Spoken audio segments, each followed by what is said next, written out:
শফিক্স রোমিংয়ের পক্ষ থেকে সম্পূর্ণ নতুন একটি ভিডিওতে আপনাদের স্বাগত জানাচ্ছি। সাউথ ইন্ডিয়া পর্বের আজকে দ্বিতীয় পর্ব। অর্থাৎ সাউথ ইন্ডিয়ায় যে আমরা ৩টি পর্বে ভাগ করেছিলাম ভ্রমণটিকে, সেটির আজকে দ্বিতীয় বা মধ্যম অংশ। আপনারা দেখতে পাচ্ছেন যে আমরা এখনও কন্যাকুমারীর কিছু অংশ আপনাদের দেখাচ্ছি এই জন্যই যে আগের পর্বে কন্যাকুমারীর উপরে আমাদের প্রতিবেদনটি ছিল। যদি কেউ ইচ্ছে করেন পূর্বের পর্বটি দেখে আসতে পারেন।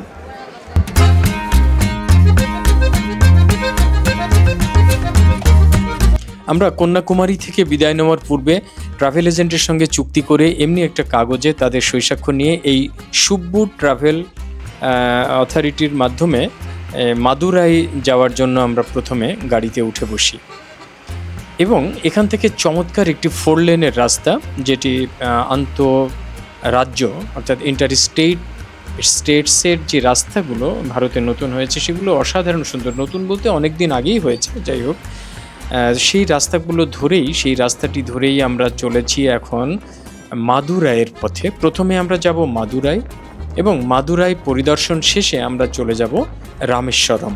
তো দুটি জায়গায় অ্যাকচুয়ালি চরম এক্সাইটমেন্টের, খুবই আনন্দের একটি জায়গা, কারণ তামিলনাড়ু রাজ্যের সর্বশেষ বিন্দু কন্যাকুমারী থেকে আমরা যাত্রা শুরু করলাম এবং তামিলনাড়ুর মধ্যেই থাকব আমরা।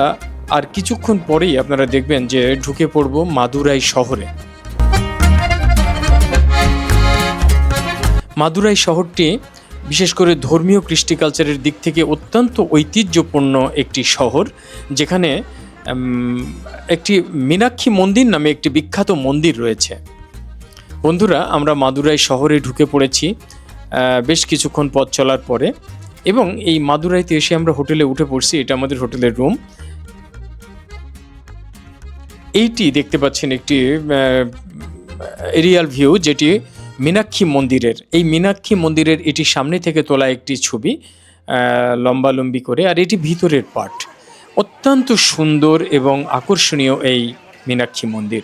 যাই হোক, সবথেকে বড় কথা হলো আমি যেটা এখানে দেখেছিলাম, আমার জীবনে দেখা শ্রেষ্ঠ একটি ঘটনা এবং অভিজ্ঞতা, সেটি হলো এই যে রাস্তা দিয়ে একটা মিছিল বা প্রসেশন চলছে, সেটি হলো ধর্মীয় একটি যাত্রা। আপনি দেখতে পাচ্ছেন এখানে বিশাল বড় একটি রডের দুই প্রান্তে ভার, অথচ গালের মধ্যে দিয়ে একদিক দিয়ে ঢুকানো আর একদিক দিয়ে বের করা।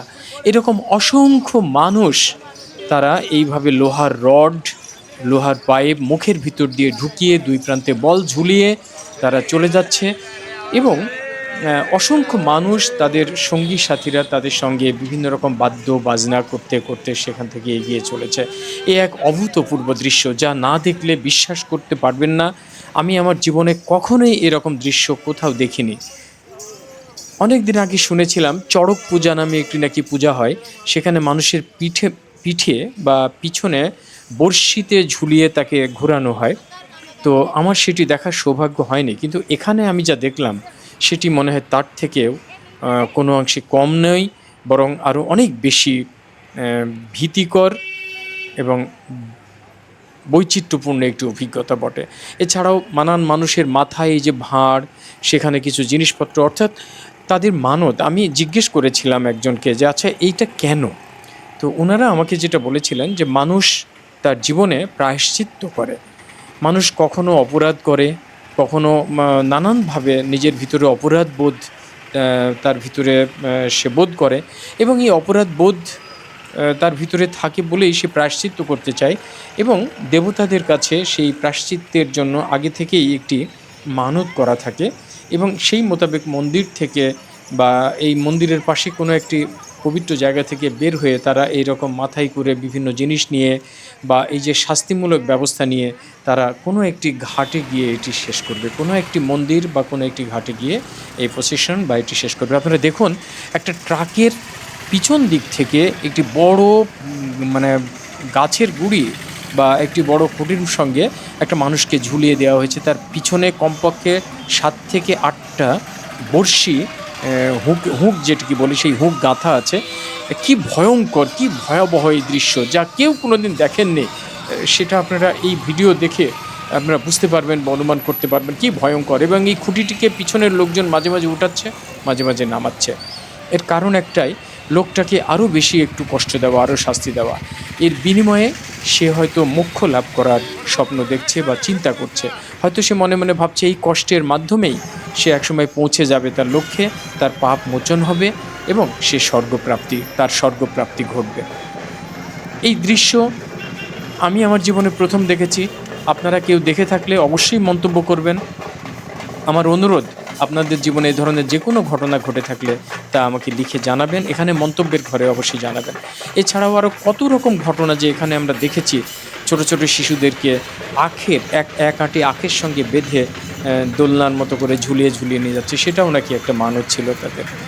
যাই হোক, এই পর্বটি শেষ করে আমরা তারপরে আবার ছুটে চললাম রামেশ্বরমের দিকে। এই যে রামেশ্বরমের যে সাগর, এটি বঙ্গোপসাগর, যেটি আমাদের বাংলাদেশ থেকে নিচে নেমে গেছে দক্ষিণ দিকে। এই বঙ্গোপসাগরেরই একটি পার্ট হলো এই রামেশ্বরম। রামেশ্বরম এমন একটি জায়গা, এমন একটি চমৎকার, এমন একটি সুন্দর জায়গা, এই রামেশ্বরমের একদম পাশে মাত্র 25 থেকে 26 কিলোমিটারের মধ্যেই শ্রীলঙ্কার অবস্থান। আগে এই দিক দিয়ে ফেরি বা স্টিমার যাতায়াত করতো, জাহাজ চলাচল করতো, এখন সেটি বন্ধ আছে। আপনারা দেখতে পাচ্ছেন এই ব্রিজের পাশেই আরেকটি ব্রিজ, যে ব্রিজ দিয়ে ট্রেন যাচ্ছে, অর্থাৎ রেল ব্রিজ, সেটির নাম পাম্বাম সেতু। এটি ব্রিটিশদের করা অত্যাশ্চর্য একটি সেতু। এই পাম্বাম সেতুটি প্রথমে করা হয়েছিল শুধু ট্রেন যাতায়াত করার জন্য। রামেশ্বরম অর্থাৎ শ্রীলঙ্কা থেকে লোকজন ভারত ভূমিতে আসবে এবং রামেশ্বরমের সঙ্গে মূল ভূখণ্ডের যাতায়াতের জন্য এই সাগরের খাঁড়ি বা সাগরের একটি বিশেষ এলাকার ভিতর দিয়েই এই সেতুটি করা হয়েছিল। পরবর্তীতে এই যে সড়ক সেতু, যে সেতুটি দিয়ে আমরা এখন যাচ্ছি বাসে চড়ে, সেই সেতুটি করা হয় এবং দুটো সেতু প্যারালাল একদম পাশাপাশি অবস্থিত। পাম্বাম সেতু সম্পর্কে আরেকটু কথা আমরা পরে বলবো। এখন আমরা এগিয়ে যাই সামনের দিকে, আপনারা দেখতে থাকুন।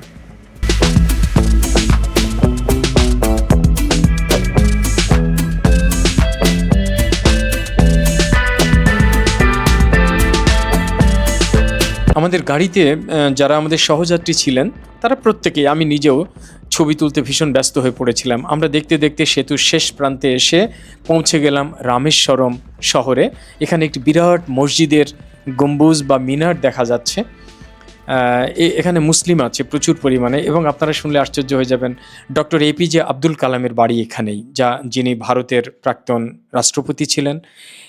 এই যে পাম্বাম সেতুর একটি ভিউ আমরা দেখতে পাচ্ছি, অদ্ভুত দর্শন। এই মাঝখানের এই জায়গাটি, এটি উঠে যায়। বড় জাহাজ যদি কখনো পারাপার শুরু হয় তখন এই অংশটি দুভাগে ভাগ হয়ে খাড়া হয়ে যায় এবং মাঝখান দিয়ে জাহাজ চলাচল করে।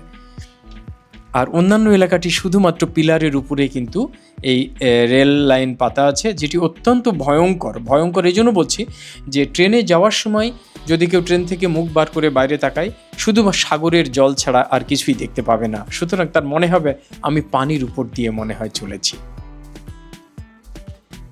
সত্যি এ এক অদ্ভুত অভিজ্ঞতা। আর ডান পাশে যাওয়ার সময় যেটি দেখলাম, প্রচুর পরিমাণে বোট, বিশেষ করে ফিশিং বোট এবং অন্যান্য বোট জড়ো হয়ে আছে এই রামেশ্বরম প্রান্তেই। এগুলো সব সাগরেরই একটা অংশ, সাগরের ভিতরেই। আমরা শহরের ভিতরে ঢুকে গেছি। এখানে মানুষের কিছু আনন্দ উল্লাস, সবই ধর্মীয়। আসলে এই শহরটি ধর্মীয় শহর নামেই পরিচিত। এখানে রাম, লক্ষ্মণ এবং সীতার অনেক স্মৃতি বিজড়িত জায়গা রয়েছে। এখানে যে বিশাল বড় একটি মন্দির দেখতে পাবেন একটু পরেই, সেটি একটি বিশাল, এটি লক্ষ্মণের, রামের ছোট ভাই যে লক্ষ্মণ, তার নামে এই জায়গাটি, এই দিঘিটি, এই খালটি এখানে পবিত্র হওয়ার একটি জায়গা। এটি সীতার জন্য করা হয়েছিল, সীতা পবিত্র হবে এখানে। সেই জন্য সীতাকে আপনারা জানেন যে শ্রীলঙ্কা থেকে, অর্থাৎ রাবণের হাত থেকে উদ্ধার করেছিল রাম, লক্ষ্মণ এবং হনুমানের সহায়তায়। যাই হোক, আমরা সাগর পাড়ে পৌঁছে গেছি। এটি অত্যন্ত পবিত্র এবং পুণ্যভূমি সনাতন ধর্মাবলম্বীদের কাছে। তারা এখানে স্নানরত। আমরা সেইখানে এসে তাদেরকে সহ নিজেদের একটি ছবি তুললাম। একটি চমৎকার সুদৃশ্য গেট রয়েছে যা আমরা দেখতে পাচ্ছি। মন্দিরের শহর এটি।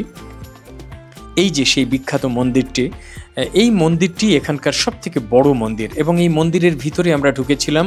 তার ভিতরে অসম্ভব সুন্দর কারুকাজ খচিত এবং মজার ব্যাপার, মাদুরাই মন্দির আমরা যেটা দেখে আসলাম, সেই মাদুরাই মন্দির এবং এই মন্দিরটির ভিতরের কারুকাজ প্রায় একই রকম এবং বিশাল বিশাল পাথর কেটে কেটে পিলার বানানো এবং ভিতরটা কিছুটা ভীতিকর টাইপের, মানে অনেক প্রাচীন মন্দির এবং সেখানকার কিছু রিচুয়ালস যা আমাদের কাছে নতুন মনে হয়েছে, বা একটু মানে একটু ভয় ভয় এরকম একটি ভাব কাজ করে ভিতরে গেলে আর কি। আমরা এই এলাকা দর্শন শেষে চলে এসেছি সোজা ডক্টর এপিজে আব্দুল কালামের মেমোরিয়ালের কাছে। অর্থাৎ ডক্টর আব্দুল কালামের বাড়ি এখানেই শুনেছি, এবং তিনি মৃত্যুবরণ করার পরে এইখানে তার নামে যে মেমোরিয়ালটি করা হয়েছে সেটি অদ্ভুত সুন্দর একটি জায়গা, যেখানে শিশুদের উনি ভালোবাসতেন, শিশুদের খেলার দৃশ্য দেখানো হয়েছে। এখানে বলের উপরে শিশুরা পরস্পরকে সহযোগিতা করে টেনে তুলছে, মানে পরস্পরকে সহযোগিতা করে বিশ্ব দরবারে ভারতীয়দেরকে তুলে নিয়ে যাওয়ার একটি চেষ্টা। উনি মিজাইল ম্যান খ্যাত ছিলেন। এখানে রকেট বা মিজাইলের একটি স্মৃতিচিহ্ন বা রেপ্লিকা রেখে দেওয়া হয়েছে তার নামে, তার মূর্তি এবং তার নামে অনেক কথা। ইনি কিন্তু বিখ্যাত ব্যক্তি, পদ্মশ্রীভূষণ, ভারতরত্নভূষণ, এরকম অনেক ভূষণে, অনেক পদে উনি ভূষিত হয়েছিলেন। বিখ্যাত ব্যক্তি, ভারতের প্রাক্তন রাষ্ট্রপতি ডক্টর এপিজে আব্দুল কালাম।